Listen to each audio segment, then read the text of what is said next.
Hello, good morning. Good morning, ma'am. Morning. Good morning, ma'am. Yes, good morning.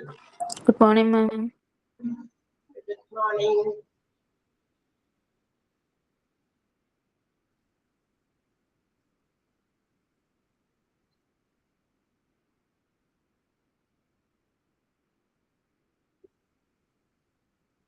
Yes, start ചെയ്യാം നമുക്ക്.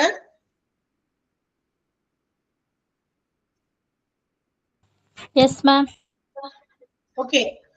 So good morning once again. നമുക്ക് കഴിഞ്ഞ ക്ലാസ്സിൽ ഞാൻ പറഞ്ഞിരുന്നു രണ്ട് ക്ലാസ് എന്റെ മിസ്സായിരുന്നത്. അപ്പോൾ ഇതാണെങ്കിൽ നമ്മൾ ആ ക്ലാസ് തിരിച്ചെടുത്ത് എടുക്കും ഞാൻ പറഞ്ഞിരുന്നു അല്ലെ. അതുകൊണ്ട് നമ്മളുടെ ചാപ്റ്റർ ഏതാണെന്ന് നോക്കി വേഗം ഒന്ന് എടുത്ത് കൈ പിടിക്കാട്ടാ. ചിലപ്പോ നിങ്ങള് എന്താ പറയാ ആരുടെ അവറാ ശരിക്കും ഇത് അതിര ടീച്ചറിന്റെ അവറാണോ? Yes. അപ്പൊ അതിര ടീച്ചറാണ് എന്റെ ക്ലാസ് അന്ന് എന്റെ അബ്സെൻസിൽ എടുത്തത്. സോ ഞാനതൊന്ന് തിരിച്ച് എടുത്തതാണ്. ഓക്കെ, അപ്പൊ നിങ്ങൾക്ക് ആ ചാപ്റ്റർ അല്ല കയ്യിലെങ്കിൽ ടീച്ചറിന്റെ അല്ല നമ്മുടെ ഡിസാസ്റ്റർ മാനേജ്മെന്റ് എന്ന് പറയുന്ന ചാപ്റ്റർ ആണ്. അപ്പൊ അതൊന്ന് കയ്യിലില്ലെങ്കിൽ വേഗം ഒന്ന് എടുത്ത് കൈ പിടിക്കുക. എല്ലാവരുടെയും കയ്യിൽ ഓക്കെ ആണെങ്കിൽ നമ്മൾ സ്റ്റാർട്ട് ചെയ്യുന്നതായിരിക്കും. Okay, yes. അപ്പൊ എല്ലാവരും റെഡി ആണല്ലോ?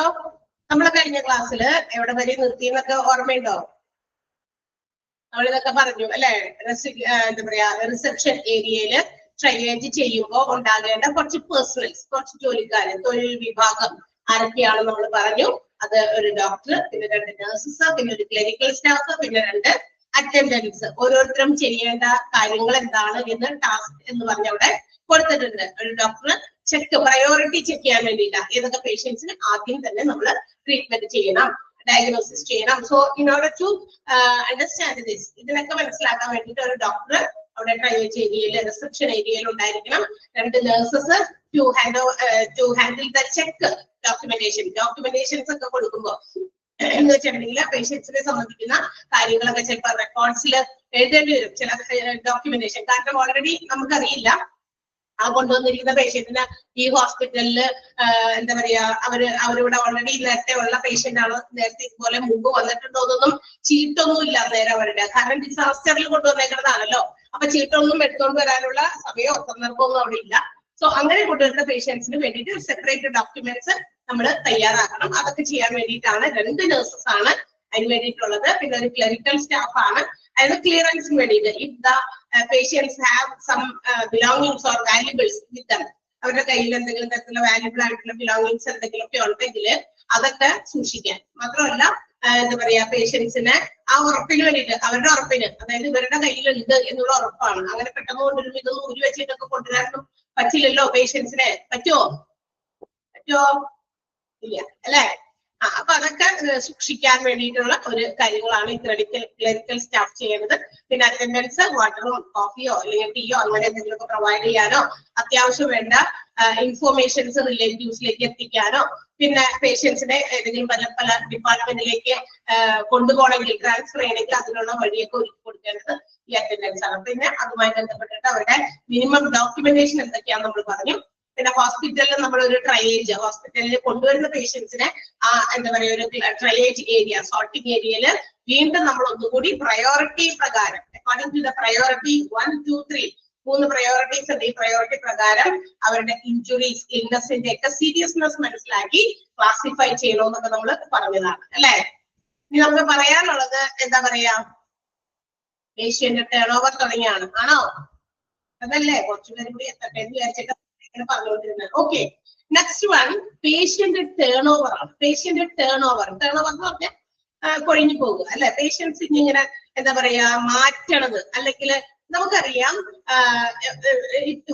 ഹോസ്പിറ്റൽസിൽ അവര് സാധാരണ daily they will take a census. അവര് നോർമൽ കേസസിൽ, അതിൽ ഡിസാസ്റ്റർ ഒന്നും ഇല്ലാത്ത സമയത്ത് ഒരു നോർമൽ കേസുള്ള ഹോസ്പിറ്റലുകളാണെങ്കിൽ daily they will take census about the ബെഡിന്റെ സെൻസസ് അവർ എടുക്കാറുണ്ട്. എന്ന് വെച്ചിട്ടുണ്ടെങ്കിൽ any patients have to be cleared of discharged or transferred to another hospitals or transferred to operation theater അങ്ങനെയൊക്കെ. അതായത് അവിടെ കിടക്കുന്ന പേഷ്യൻസിനെ ഏതെങ്കിലും മറ്റു ഡിപ്പാർട്ട്മെന്റിലേക്ക് മാറ്റണോ, അല്ലെങ്കിൽ ഹോസ്പിറ്റലിൽ നിന്ന് ഡിസ്ചാർജ് ചെയ്യണോ, അല്ലെങ്കിൽ വേറെ ഹോസ്പിറ്റലിലേക്ക് ഷിഫ്റ്റ് ചെയ്യണോ, ഇങ്ങനെയുള്ള കാര്യങ്ങളൊക്കെ നോക്കാൻ വേണ്ടിയിട്ട് എല്ലാ ദിവസവും അതിന്റെ ഒരു കണക്കെടുപ്പ് നടത്തും അല്ലെ. ബെഡ് സെൻസസ് ഇതിന്ന് ആരെങ്കിലൊക്കെ റിമൂവ് ചെയ്യാനുണ്ടോ എന്നൊക്കെ. അതെന്തിനു വേണ്ടിയിട്ടാണ്? ഒഴിയാണെങ്കിൽ അത്തരം ബെഡുകൾ can be provided to another patients those are be admitted. ഇനി അഡ്മിറ്റ് ചെയ്യാനുള്ള പേഷ്യൻസിന് വേണ്ടി ഈ ബെഡുകൾ ഉപയോഗിക്കാറ്. നോർമൽ കേസസിൽ വൺസ് ഇൻ എ ഡേ ആണ് ഈ ബെഡ് സെൻസസ് എടുക്കുന്നത്. പക്ഷേ എന്താണ്, due to the disaster there will be an influx of casualties into the hospital. ഹോസ്പിറ്റലിലേക്ക് ഒരു ഒഴുക്കായിരിക്കും എന്താ പറയാ പേഷ്യൻസിനെ സംബന്ധിച്ച്. അപ്പൊ ഇങ്ങനെ ഒഴുകി വരുന്ന പേഷ്യൻസിനെ മുഴുവനും നമുക്ക് എന്ത് ചെയ്യണം, ട്രീറ്റ്മെന്റ് കൊടുത്ത് ചില ആൾക്കാരെ അഡ്മിറ്റ് ചെയ്യേണ്ടി വരും. അങ്ങനെ വരുമ്പോൾ they have to take 2 times in a day, അതായത് twice a day bed census എടുക്കണമെന്നാണ് പറഞ്ഞേക്കുന്നത്. ക്ലിയർ ആയോ സെന്റൻസ്? മനസ്സിലായോ? സാധാരണ കേസസ് ആണെങ്കിൽ വേറെ പ്രശ്നമൊന്നുമില്ല. നോർമൽ ഡേ ഒക്കെ ആണെങ്കിൽ they have to take only bed census once in a day അല്ലെ. ഒരു ദിവസത്തില് ഒരു പ്രാവശ്യം മാത്രം ബെഡ് സെൻസസ് എടുക്കേണ്ട ആവശ്യമുള്ളൂ. ചിലപ്പോൾ മോർണിംഗിലായിരിക്കാം, ചിലപ്പോൾ ഈവനിങ്ങിലായിരിക്കും. ഇന്ന് ഈവനിങ്ങിൽ നാളെ ഏതൊക്കെ പേഷ്യൻസ് ഡിസ്ചാർജ് ആവുന്നുണ്ട് അല്ലെ, അപ്പൊ അത് സെൻസസ് എടുക്കാം. അല്ലെങ്കിൽ മോർണിംഗിലാണ് ഇന്ന് ഡിസ്ചാർജ് ചെയ്യുന്ന പേഷ്യൻസ് ഏതൊക്കെയുണ്ട്. Okay, like that. അതങ്ങനെ ചെയ്യും. അതേസമയം ഈ ഡിസാസ്റ്ററിൽ ഒരു ഒക്കറൻസ് ഉണ്ടായി കഴിഞ്ഞ് കഴിയുമ്പോൾ ഹോസ്പിറ്റൽസ് ഏത് ഹോസ്പിറ്റൽസിലേക്കാണോ കൂടുതൽ പേഷ്യൻസിനെ കൊണ്ടുവരുന്നത് അത്തരം സിറ്റുവേഷൻസിൽ bed census twice a day, 2 പ്രാവശ്യം ഒരു ദിവസത്തിൽ 2 പ്രാവശ്യം ഇടയ്ക്കിടയ്ക്ക് ഇങ്ങനെ ചെയ്തുകൊണ്ടിരിക്കണോന്ന്. മനസ്സിലായോ? അപ്പൊ അത് എന്തിനു വേണ്ടിയിട്ടാണ്? To determine the number of patients which have to those who have to be discharge. ഹോസ്പിറ്റലിൽ നിന്ന് ആരെയൊക്കെ ഡിസ്ചാർജ് ചെയ്യണം, അല്ലെങ്കിൽ അവിടെ ആരെയൊക്കെ റിട്ടേൺ ചെയ്യേണ്ടി വരും അല്ലെ, ബാക്കി നമുക്ക് സ്ഥലം വേറെ കൊണ്ടുവരുന്നവർക്ക് വേണ്ടി കൊടുക്കാൻ പറ്റുമോ, ഇതൊക്കെ കണ്ടുപിടിക്കാൻ വേണ്ടിയിട്ടാ ബെഡ് സെൻസസ് എടുക്കുന്നത്. അതാണ് ഫസ്റ്റ് സെന്റൻസ്. ആ ഫസ്റ്റ് സെന്റൻസ് ഒന്ന് അണ്ടർലൈൻ ചെയ്യാമോ? A bed census would have to be taken frequently. Probably ആണ് കേട്ടോ വേർഡ്, പ്രോബബ്ലി എന്നാണ്. ഐ തിങ്ക് സ്പെല്ലിംഗ് ഒന്ന് തെറ്റിയുണ്ട്. PR ആണ്, PF ആയി പോയി അവിടെ കിടക്കുന്നത്. Probably twice a day as against once in a day in normal times to determine the number of patients subject to immediate discharge. കേട്ടോ, നോർമൽ ടൈംസിൽ ഒരു ഡേയില് ഒരു പ്രാവശ്യമാണെങ്കിൽ ഈ ഡിസാസ്റ്ററിന്റെ സമയത്ത് പ്രോബബ്ലി ഏകദേശം എന്ത് ചെയ്യണം, ഒരു ദിവസത്തിൽ 2 പ്രാവശ്യമെങ്കിലും. ഇപ്പൊ കാലത്ത് കുറച്ചു നേരം നോക്കി ബെഡ് സെൻസസ് നോക്കി ഡിസ്ചാർജ് ചെയ്യാനുള്ളവരെയൊക്കെ നോക്കി എന്തെങ്കിലും മാറ്റുന്നു. അതല്ല, ഉച്ചയാകുമ്പോഴേക്കും വീണ്ടും ഒന്നുകൂടി നോക്കുന്നു, ഇനിയും ആരെങ്കിലും ഡിസ്ചാർജ് ചെയ്യാൻ പറ്റുന്ന പേഷ്യൻസ് ഉണ്ടോ ഈ പ്രത്യേക സാഹചര്യത്തിലാണ്. Because we have to accommodate other patients those who are brought from the area of disaster. ഡിസാസ്റ്ററിൽ നിന്ന് കൊണ്ടുവരുന്ന പേഷ്യൻസിനെ നമുക്ക് അക്കോമഡേറ്റ് ചെയ്യാൻ വേണ്ടിയിട്ടാണ് ഇത്തരം പ്രൊസീജിയർ ചെയ്യുന്നത്. ഓക്കെ, ക്ലിയർ ആണല്ലോ? സെന്റൻസ് ഇമ്പോർട്ടന്റ് ആണ്, അണ്ടർലൈൻ ചെയ്യുക. And also to determine transfer to other hospital. മറ്റു ഹോസ്പിറ്റൽസിലേക്ക് ട്രാൻസ്ഫർ ചെയ്യുന്നുണ്ടെങ്കിലും അതൊക്കെ നോക്കുക. അപ്പൊ അങ്ങനെയാണെങ്കിൽ അവിടെയും സ്ഥലം കിട്ടും. ഓക്കെ, വേറെ ഇവിടെ പറ്റില്ല ആ ഒരു പേഷ്യന്റിനെ, ഇയാളെ വേണമെങ്കിൽ നമുക്ക് മറ്റൊരു ഹോസ്പിറ്റലിലേക്ക് ഷിഫ്റ്റ് ചെയ്യാം. അങ്ങനെയൊക്കെ ഉണ്ടെങ്കിൽ അതൊക്കെ നോക്കുക. ഇതെല്ലാം ഇടയ്ക്കിടയ്ക്ക് ഒന്ന് റിവ്യൂ ചെയ്തുകൊണ്ട് ഇരിക്കണം. So that they can designate all casualties. അതായത് അങ്ങനെ വരുമ്പോൾ നമുക്ക് എന്ത് പറ്റും, ഹോസ്പിറ്റൽസുകാർക്ക് ആ കൊണ്ടുവരുന്ന എല്ലാ പേഷ്യൻസിനെ ഹൗസ് ചെയ്യാം. ഹൗസ് എന്ന് പറഞ്ഞിട്ടുണ്ടെങ്കിൽ അവരെ താമസിപ്പിക്കാനുള്ള സൗകര്യങ്ങൾ വളരെ നല്ല രീതിയിൽ അറേഞ്ച് ചെയ്ത് കൊടുക്കാനായിട്ട് പറ്റും. മനസ്സിലായോ? അതാണ് ആ സെന്റൻസ് പറഞ്ഞത്. പേഷ്യന്റ് ടേൺ ഓവർ, പേഷ്യന്റ് ഇങ്ങനെ പോകുന്നത്, അവരെ വിടാൻ പറ്റുന്ന സാഹചര്യങ്ങൾ ഒരുക്കുന്നതിന് വേണ്ടിയിട്ടാണ് ബെഡ് സെൻസസ് എടുക്കുക. Okay, then after that ini adhu vendite they have to schedule as the make arrangements for the discharge of patients. adhu shesham adu bed census ke eduthu kandetti inne patients ne namukku venengil discharge cheyam alle mattu hospitals like transfer cheyam ennokku kandetti kayinal adhu vendittulla arrangementuകൾ വീണ്ടും വേഗം തന്നെ ചെയ്യണം. to evacuate the patients either എന്താ പറയാ out patients ആക്കി inpatient ആക്കണ്ട, എന്താ പറയാ നമുക്ക് OP വിഭാഗത്തിലേക്ക് മാറ്റാൻ പറ്റുന്ന അതാണ് ആംബുലേറ്ററി പേഷ്യൻസ് എന്ന് ഉദ്ദേശിക്കുന്നത്. അപ്പൊ അങ്ങനെ വേണമെങ്കിൽ അങ്ങനെ ആക്കാം, അല്ലെങ്കിൽ കണ്ടിന്യൂ കെയർ കൂടുതൽ വേണം എന്നുള്ളവർക്ക് അഡ്മിഷൻ കൊടുക്കാം, അല്ലെങ്കിൽ ഡിസ്ചാർജ് ചെയ്യാം പേഷ്യൻസിനെ. സോ അതെല്ലാം തന്നെ നമുക്ക് അറേഞ്ച് ചെയ്യുക, അതിനുള്ള സ്കെഡ്യൂളിങ് നടത്തുക. ആൻഡ് ഓൾസോ ആർക്കൊക്കെ എളുപ്പം ഡിസ്ചാർജ് ചെയ്യാൻ പറ്റും, those who can leave the hospital. And also they can give up their bed to the patients, more critically ill patients. അതായത് കൂടുതൽ ഗൗരവമേറിയ സീരിയസ് ആയിട്ടുള്ള ഇൽനെസ് ഉള്ള പേഷ്യൻസിന് വേണ്ടി മറ്റുള്ള പേഷ്യൻസിനെ വേണമെങ്കിൽ നമുക്ക് ഡിസ്ചാർജ് ചെയ്ത് അവരുടെ ബെഡുകൾ ഇവർക്ക് പ്രൊവൈഡ് ചെയ്യും. അവസാനം തന്നെ ഇന്നും പറഞ്ഞേക്കണോ, അത്രേ ഉള്ളൂ. ക്ലിയർ ആയോ? മനസ്സിലായോ? ബെഡ് സെൻസേഴ്സ് എടുക്കുക. മെയിൻ ആയിട്ട് പാരഗ്രാഫിൽ പറഞ്ഞിരിക്കുന്ന കാര്യം ഇതാണ്. ബെഡ് സെൻസസ് നോർമൽ കേസസിൽ once in a day ആണ് എടുക്കാറുള്ളതെങ്കിൽ ഡിസാസ്റ്ററിന്റെ ഒക്കറൻസിൽ they have to take twice a day അല്ലെ, ഒരു ദിവസം 2 പ്രാവശ്യമെങ്കിലും ബെഡ് സെൻസസ് എടുക്കണം. അത് ഇതിനു വേണ്ടിയിട്ട് to occupy or to accommodate large number of casualties, those who are brought into the hospital, and also to determine those patients, those who have to be immediately discharged. ആരെയൊക്കെ പെട്ടെന്ന് discharge ചെയ്യണം, ഈ വരുന്ന എല്ലാ പേഷ്യൻസും നമുക്ക് ഇവിടെ അക്കോമഡേറ്റ് ചെയ്യണം. ഇത്തരം കാര്യങ്ങൾക്കൊക്കെ വേണ്ടിയിട്ടാണ് നമ്മൾ ബെഡ് സെൻസസ് എടുക്കുന്നത്. ക്ലിയർ ആണല്ലോ? പാരഗ്രാഫ് ക്ലിയർ അല്ലേ? യെസ്. അതിനുശേഷം ആ ഒരു ഡിസ്ചാർജ് കാര്യങ്ങളൊക്കെ കണ്ടുപിടിച്ചു. ഇതൊക്കെ നമ്മള് ഇന്ന പേഷ്യൻസിന് നമുക്ക് ഡിസ്ചാർജ് ചെയ്യണ്ടേ, ഓക്കെ, അപ്പൊ നമുക്ക് ഇത്രയും മുറികൾ കിട്ടി കണ്ടോ. ഇത്രയും പേഷ്യൻസിന് ഏകദേശം അവര് 50 അല്ലെങ്കിൽ 40% മാത്രം അവർക്ക് ഇനി രോഗങ്ങളുള്ളൂ. അതൊക്കെ നമുക്ക് വേണമെങ്കിൽ കുറച്ചുകൂടി എന്താ പറയാ 2 ദിവസം കഴിഞ്ഞിട്ട് വന്നാൽ മതി എന്നൊക്കെ പറഞ്ഞവരെ വേണമെങ്കിൽ നമുക്ക് ഡിസ്ചാർജ് ചെയ്ത് വിടാം. അല്ലെങ്കിൽ കംപ്ലീറ്റ്ലി ചിലപ്പോ നല്ല രീതിയിൽ അസുഖമൊക്കെ മാറിയേക്കുന്ന ആൾക്കാരും ഉണ്ടായിരിക്കും. എന്നാലും ഒന്നുകൂടി അവിടെ കിടക്കട്ടെ, വലിയ പ്രശ്നമൊന്നുമില്ല എന്ന് പറഞ്ഞ് ചിലപ്പോ ഡോക്ടേഴ്സ് അവിടെ തന്നെ ഇട്ടിട്ടുണ്ടായിരിക്കും, ഡിസ്ചാർജ് കൊടുത്തിട്ടുണ്ടാവില്ല. അങ്ങനെയുള്ള കേസസ് ഒക്കെ ഉണ്ടെങ്കിൽ അതൊക്കെ വേഗം വേഗം ഡിസ്ചാർജ് ചെയ്ത് മാറ്റി കഴിഞ്ഞാൽ ആ സ്ഥലങ്ങള് ആ കാര്യങ്ങളൊക്കെ എന്ത് ചെയ്യാൻ accommodate other patients, those who are critically ഇൽ.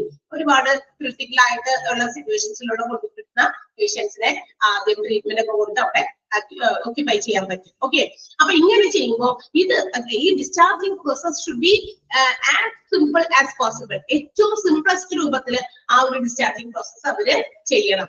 ദാറ്റ് മീൻസ് അതായത് വളരെ ഷോർട്ട് നോട്ടീസിൽ എന്ന് പറഞ്ഞാൽ എന്താ, വളരെ ചുരുങ്ങിയ സമയം കൊണ്ട് ആ ഡിസ്ചാർജിങ് പ്രൊസീജിയർ വളരെ സിംപ്ലിഫൈഡ് മാനറിൽ നമ്മൾ സ്ട്രീം ലൈൻ ചെയ്യണം. എന്ന് വെച്ചാൽ അതിനെ എന്താ പറയാ, അതിന് വേണ്ടിയിട്ടുള്ള ഒരുക്കങ്ങൾ ചെയ്യണം. അല്ലാതെ ഭയങ്കര കോംപ്ലിക്കേറ്റഡ് ആകരുത്. ഇതിന്റെ പേഷ്യൻസിനെ വരണം എന്നുണ്ടെങ്കിൽ അത് എളുപ്പം ചെയ്യുക വിത്തിൻ നോ ടൈം. അതായത് അധികം സമയമൊന്നും കളയാതെ, കാരണം വന്നാലാണ് നമുക്ക് ഈ ഡിസാസ്റ്ററിൽ കൊണ്ടുവരുന്ന പേഷ്യൻസിനെ അക്കോമഡേറ്റ് ചെയ്യാൻ പറ്റുന്നത്. അതിന് വേണ്ടിയിട്ട് അപ്പൊ അതെങ്ങനെ, how can we make it more simple?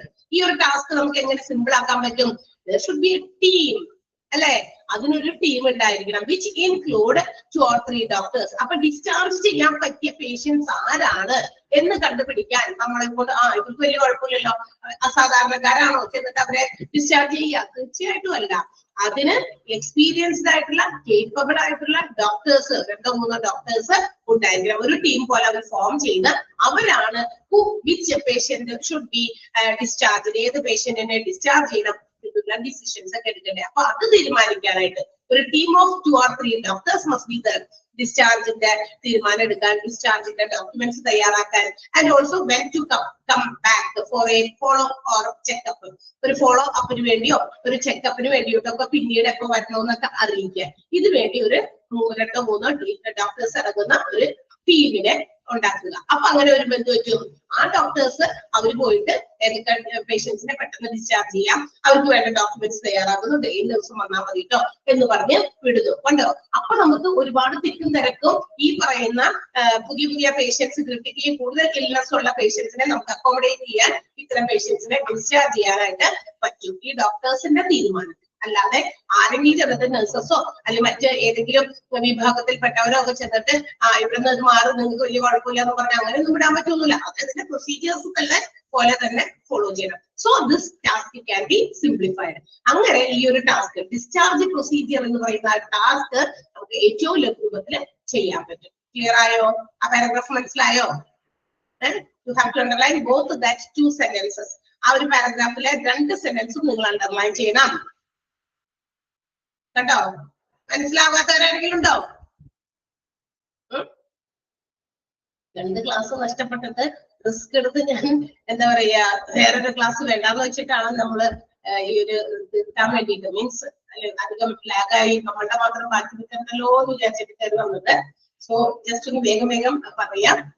അപ്പൊ അതനുസരിച്ച് എടുത്ത് പോകും, പോയിന്റിലേക്ക് പോകാം. The discharge procedure should be streamlined as well as simplified. Okay, വളരെ നല്ല രീതിയിൽ, അത് ക്ലിയർ കട്ട് ആയിട്ടുള്ള രീതിയിൽ സിംപ്ലിഫൈഡ് മാനറിൽ എന്താ പറയാ ലാർജ് നമ്പർ ഓഫ് പേഷ്യൻസ് നമുക്ക് ഉൾപ്പെടുത്താൻ വേണ്ടിയിട്ട് ഷോർട്ട് നോട്ടീസ്, ഒരു ചെറിയ വലിയ എന്താ പറയാ ഇതൊക്കെ ഉണ്ടാക്കി തിരക്ക് തിക്കൊക്കെ ഉണ്ടാക്കിയിട്ടല്ല ഡിസ്ചാർജ് പ്രൊസീജിയർ നടത്തട്ടെ. ഷോർട്ട് നോട്ടീസിൽ ചുരുങ്ങിയ സമയം കൊണ്ട്, ചുരുങ്ങിയ അറിയിപ്പ് കൊണ്ട് ഇന്ന പേഷ്യൻസിനെ ഡിസ്ചാർജ് ചെയ്യാൻ പോകണ്ടോ എന്ന് പറഞ്ഞിട്ട് ഇന്ന് കാലത്ത് എന്താ പറയാ ഡിസ്ചാർജ് ആണെന്ന് പറയുന്നു, വൈകുന്നേരം ആകുമ്പോഴേക്കാണ് ഡിസ്ചാർജ് ആകണം. ചില ഹോസ്പിറ്റൽസിലൊക്കെ അങ്ങനെയാണ്, ഡിസ്ചാർജ് ആണെന്ന് മോർണിംഗിൽ അത് രാവിലെ വന്ന് പറയും. പക്ഷെ ബില്ലൊക്കെ കിട്ടി എല്ലാം പോയി കഴിയുമ്പോഴേക്കും മുറിയിൽ നിന്ന് ഇറങ്ങുമ്പോൾ തന്നെ അന്നത്തെയും കൂടി എടുത്തിട്ട് അവര് വിടുള്ളൂ. ഓക്കെ, അപ്പൊ അതൊക്കെ ഉണ്ട്. അതൊക്കെ ഇല്ലാതെ വളരെ ഷോർട്ട് നോട്ടീസിൽ ചുരുങ്ങിയ സമയം കൊണ്ട് ആൾക്കാരെ അത് അറിയിച്ച് അവരെ ഡിസ്ചാർജ് ചെയ്യുക. ഫോർ ദിസ് പർപ്പസ് അതിന് വേണ്ടിയിട്ട് ഒരു ടീം ഓഫ് 2 or 3 ഡോക്ടേഴ്സ് വേണം four decision making, documentation, follow up or checkup ഇതിനൊക്കെ വേണ്ടിയിട്ട്. ക്ലിയർ ആണല്ലോ? മനസ്സിലായി. അടുത്തത് ഇനി എന്താണ് അടുത്തത് വരുന്നത്? അതിന് മുമ്പ് ഒരു കാര്യം കൂടി ഉണ്ട്, പ്രൊസീജിയർ. അങ്ങനെ വരുമ്പോ കാഷ്വാലിറ്റീസിനെ എന്താ പറയാ ഹോസ്പിറ്റൽസിലേക്കോ മറ്റു ഹോസ്പിറ്റൽസിലേക്കോ കൊണ്ടുപോകേണ്ട എന്താ പറയാ രോഗികൾ ഉണ്ടാകാം. ചിലപ്പോ അവിടെ തന്നെ കാഷ്വാലിറ്റി ആയിട്ട് അവിടെ തന്നെ കൊണ്ടുവരേണ്ട ഇതുണ്ടാകാം. അതൊക്കെ എന്താണോ അവര് വേഗം തന്നെ അതിനുള്ള കാര്യങ്ങൾ ചെയ്യണം. അതായത് നമ്മുടെ ഹോസ്പിറ്റലിലേക്ക് അവിടെ തന്നെ അഡ്മിറ്റ് ചെയ്യേണ്ട പേഷ്യൻസ് ആണോ അല്ലെങ്കിൽ വേറെ ഹോസ്പിറ്റലിലേക്ക് ഉണ്ടോ അതിന് വേണ്ടിയിട്ടുള്ള കാര്യങ്ങൾ കൂടി അവര് ചെയ്യണം. ആര് ചെയ്യണം? അതിന് വേണ്ടിയിട്ടുള്ള സന്നദ്ധ സംഘടനകൾ എന്തെങ്കിലുമൊക്കെ ഉണ്ടെങ്കിൽ ഹോസ്പിറ്റൽസും അതുപോലെ തന്നെ ഇതിനകത്ത് പങ്കെടുക്കണം. ഇന്ന പേഷ്യൻസിനെ ഇന്ന സ്ഥലത്തേക്ക് കൊണ്ടുവരേണ്ടത്. ഇപ്പൊ ഹോസ്പിറ്റലിലെ ആംബുലൻസുകൾ ചിലപ്പോൾ നമുക്കറിയാം നോർമൽ കേസസിലുള്ള കാര്യങ്ങൾക്കാണ് ആംബുലൻസ് ചിലപ്പോൾ ഉണ്ടാവുകയുള്ളൂ, അവൈലബിൾ ആവുകയുള്ളൂ. അതല്ല ഇത്തരം ഡിസാസ്റ്ററിൽ ഒരുപാട് പേഷ്യൻസിനെ കൂടി പെറുക്കിയിട്ടോ ആംബുലൻസിൽ കൊണ്ടാൻ പറ്റില്ല.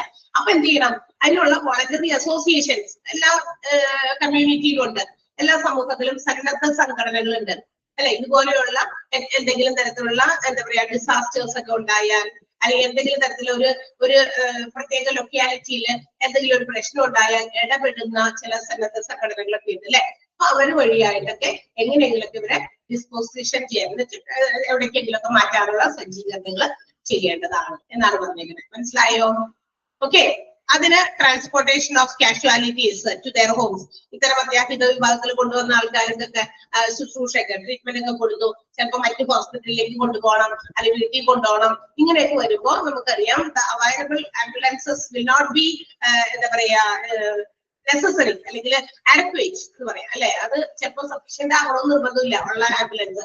അപ്പോൾ they have to use all available resources. ആ ഹോസ്പിറ്റലിലുള്ളതും ആ നാട്ടിലുള്ളതുമായിട്ടുള്ള എല്ലാ പ്രധാനപ്പെട്ട കാര്യങ്ങളും അതിന് വേണ്ടിയിട്ട് ഈ പേഷ്യൻസിനെ അങ്ങോട്ടും ഇങ്ങോട്ടൊക്കെ ട്രാൻസ്പോർട്ട് ചെയ്യാനായിട്ട് ഉപയോഗിക്കാം. പ്രൈവറ്റ് വെഹിക്കിൾസ് ഉപയോഗിക്കാം, പ്രൈവറ്റ് കാറുകളോ അല്ലെങ്കിൽ പ്രൈവറ്റ് എന്ത് വണ്ടിയെങ്കിലും. ആ പേഷ്യൻസിനെ എങ്ങനെ കൊണ്ടുപോകാൻ പറ്റും? ഇരുത്തി കൊണ്ടുപോകാൻ പറ്റുകയാണെങ്കിൽ 2 wheeler also can be used അല്ലെ.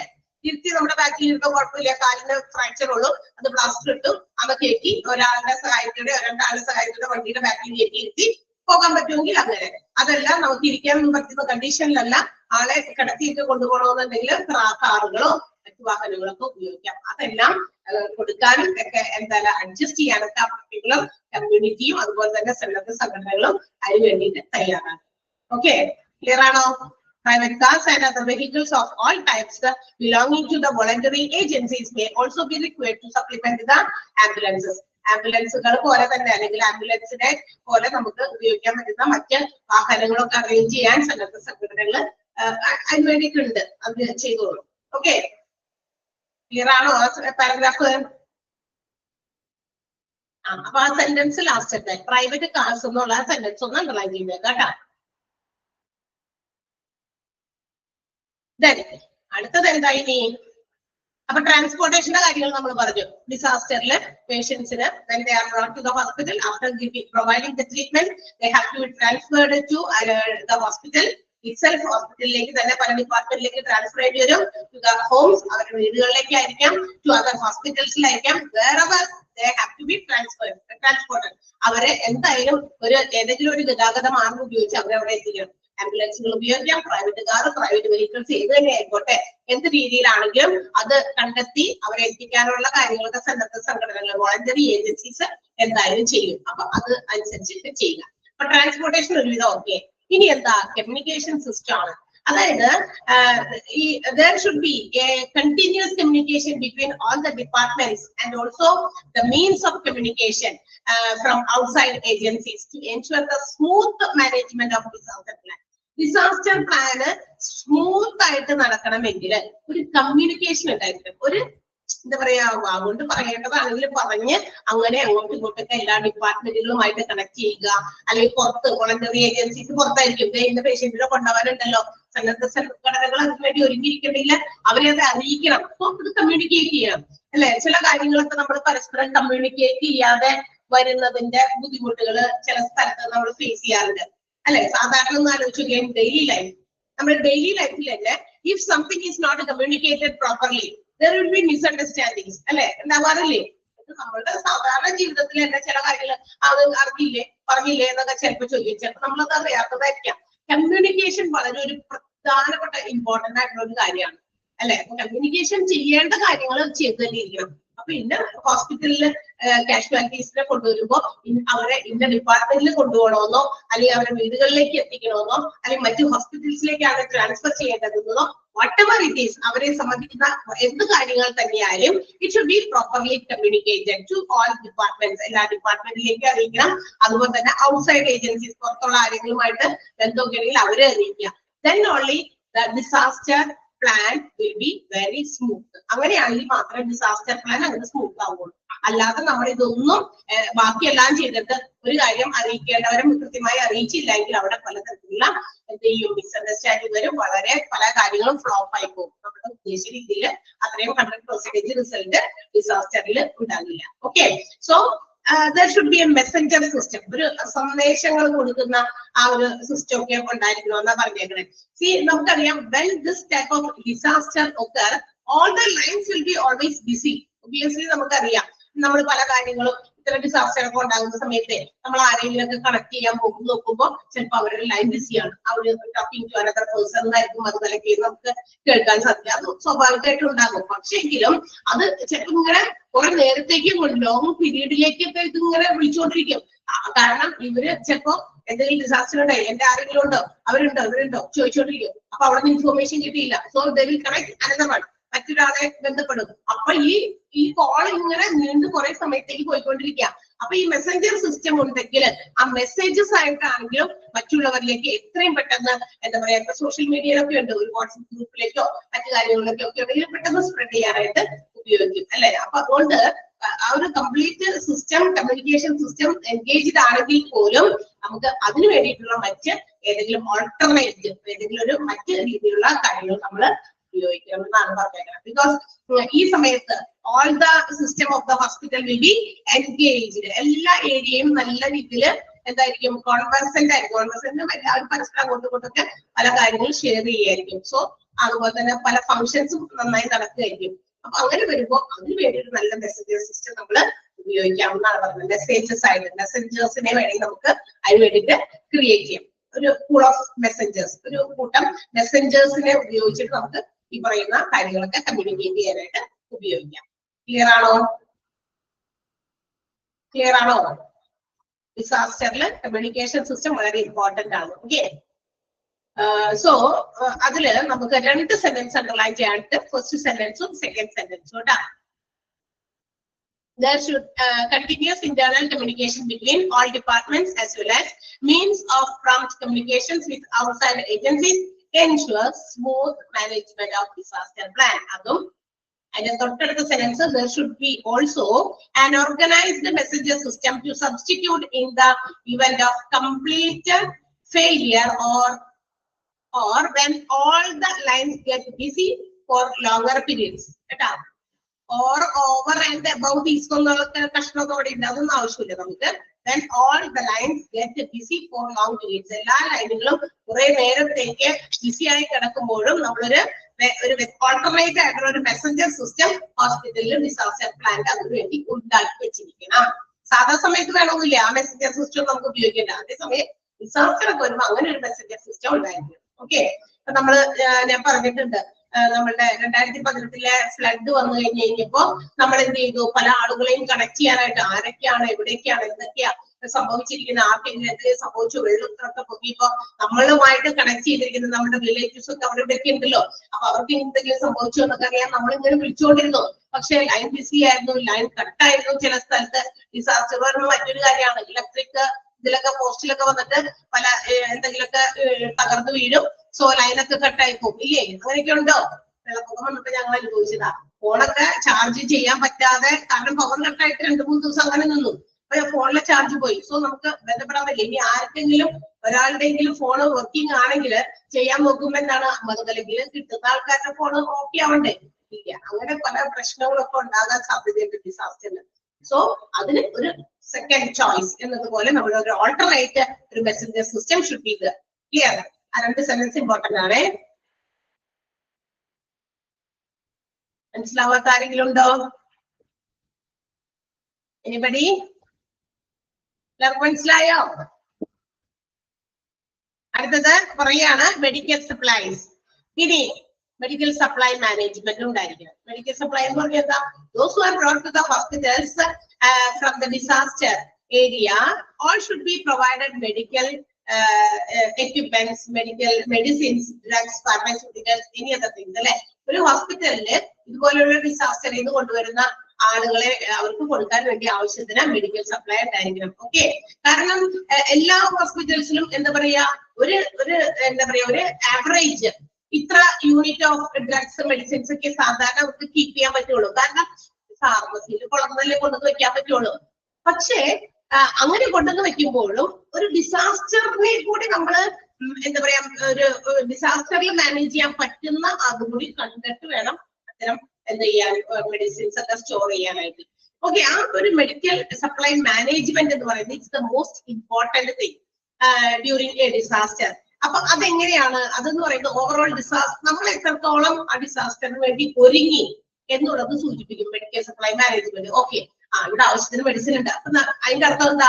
ദേ are prepared for facing that disaster. ആ ഡിസാസ്റ്ററിനെ ഫേസ് ചെയ്യാൻ ആ ഹോസ്പിറ്റല് പ്രിപ്പയർഡ് ആണെന്നാണ് അതിന്റെ മനസ്സിലാക്കുക. കാരണം ഒരു നല്ല രീതിയിൽ മെഡിക്കൽ സപ്ലൈ മാനേജ് ചെയ്തത് ഉണ്ടെങ്കിൽ, മനസ്സിലായോ?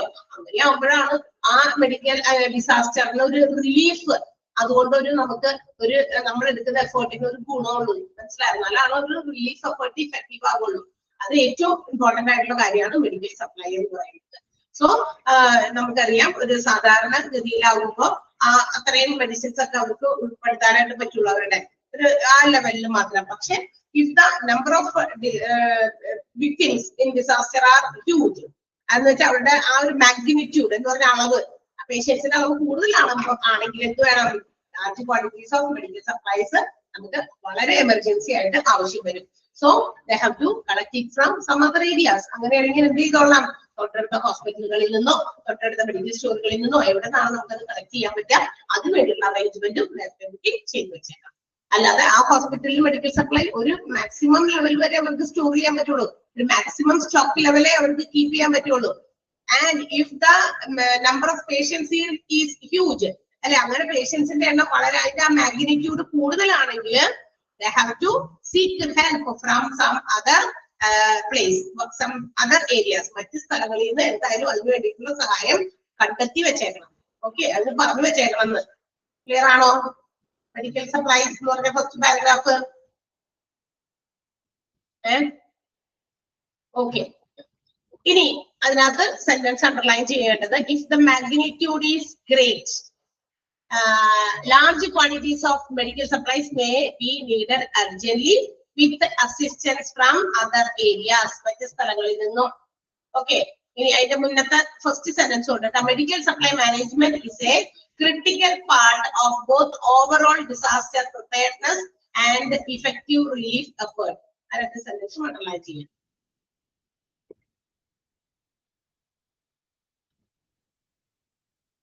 അതായത് ഡിസാസ്റ്ററിന്റെ ഒരുക്കവും അതുപോലെ തന്നെ അതിൽ നമ്മൾ എടുക്കുന്ന എഫേർട്ടുകൾ ഇഫക്റ്റീവ് ആകുന്നതും എന്തിനെ അടിസ്ഥാനമാക്കിയാണ്?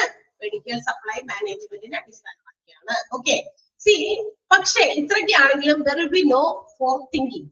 അതിന് മുൻകൂട്ടി ചില ആൾക്കാർ ചിന്തിക്കില്ല, ചില ഹോസ്പിറ്റൽസുകാർ. അതായത് അവരുടെ പ്ലാനിങ് ഒന്നും ശരിയാവില്ല.